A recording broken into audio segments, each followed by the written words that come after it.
Welcome back to Smok'n Jay's Garage. Let me show you just about the coolest air compressor that I have found, and I'll tell you why it's the coolest too. Now, I'm going to move this out of the way, but just so you can see, it doesn't come with this, but you can buy separately a box that put it in, fits quite nicely.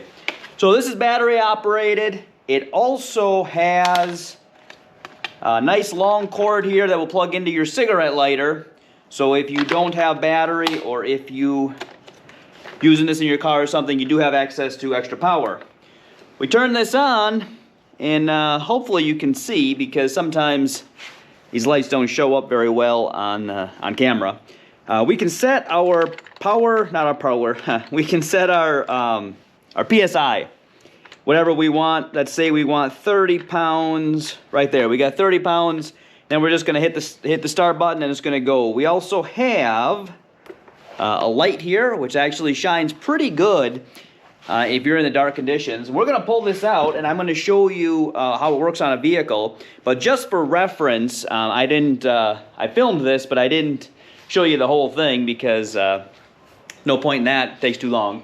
But my 35-inch tires, I got 35 by 10.5-inch tires on my truck, and if I air those down to approximately 30, I normally run them at 38 psi. If I air them down to 26 to bring up those 12 psi on a tire that size, it takes about 4.5 minutes. So if you were to air down all of them for off-roading or something, the reason that I say 26 psi is because at 25 is when my light comes on that I have low air pressure. So I would personally stay right above that so I don't have to deal with that light. So those 12 pounds putting back in a tire that size takes about 4.5 minutes, and it will take you roughly 20 minutes if you air up all of them. So it can be done, but maybe not ideal. Now what I had before is this air compressor right here. Now this is still pretty nice.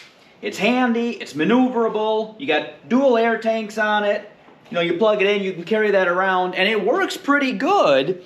But since I have gotten this Dewalt, I have actually never pulled that one out, except for today to show you in the video. So let's head over to the car and let's pump up one of the tires. All right, we got this hooked up on the car here. This just threads on. We are at 26.7 psi right now. This car actually calls for 35 in this tire, so we're going to turn this on here. Just hit the button and off we go. Now, I'm not going to make you sit here this whole time and watch this air up. We're going to cut in and I'll show you what this does on the boat, pumping up some fenders. Now, what if you're in the boat and you need to pump up your inner tube? Now, I don't have an inner tube that needs to be pumped up right now, but what I do have, one of these new fenders from Sand Shark Anchors that come all compressed like that. I like to put about 4 pounds of pressure in them. Let's go ahead and stick our needle in there. Put this up here maybe where you can see it a little bit. We got 4 pounds. There we go. Let's see how this pumps it up.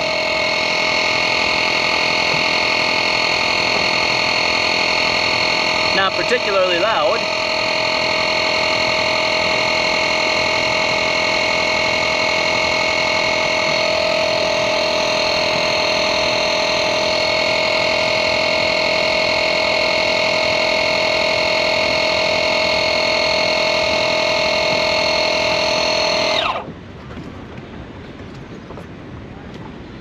There we go. Maybe we might want 4.5 pounds in here.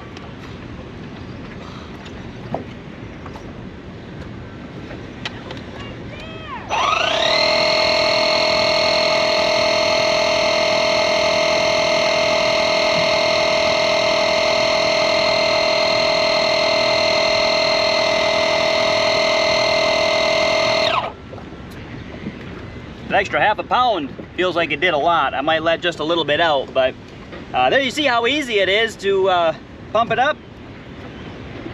You can just let a little bit out if we need to. Love that it shuts off by itself. We're almost done.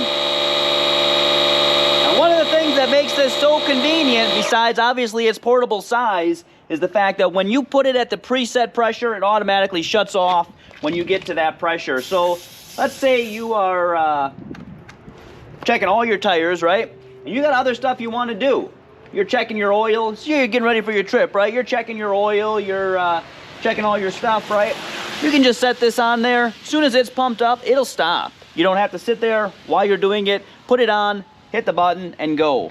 Now, just for reference, the minimum air pressure that you can put in here is 3 pounds. So you would have to manually shut it off prior to that if you want. For example, if you're pumping up a football or something, I think a football actually takes about 6 pounds.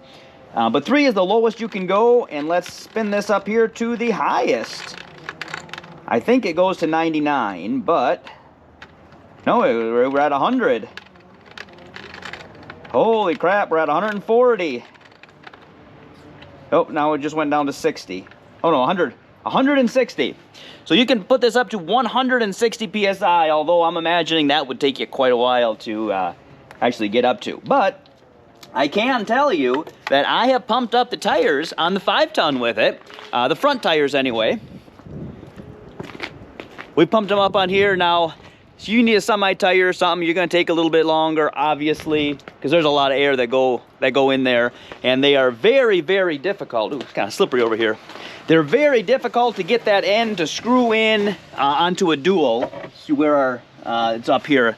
You probably can't see that very well, but it's very difficult to get it to screw onto a Dewalt. So you're gonna have to realistically use your regular air compressor that you can push straight on, and then the back side where you stick it in and you pull on, like you would use for a Dewalt. So it can be done, but it's definitely difficult. Now I'm gonna go and hit up all the other ones with this, but also I think we already showed you from the boat. We've got the accessories on the side here. This is gonna be great for filling up the inner tube, I think, over the summer when I don't leave the inner tube in the boat pumped up because it takes up too much room, let the air out. You can also take this hose here, you can stick it in one of these to pump up. You stick it in the other one, and that will suck the air. So if you are trying to get all of the air out of your inner tube so that you can fold it back up and put it in your box or whatever, you suck the air out of things too as well. That sometimes can be convenient. So I know that Dewalt is not the only one who makes these. The reason that I bought Dewalt is because I have Dewalt tools already. I've already got the batteries for it. It's convenient for me.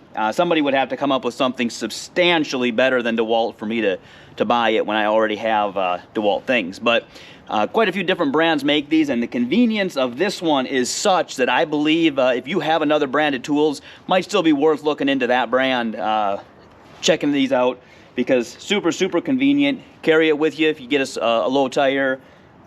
Take it anywhere, man. It's very small and works really, really good.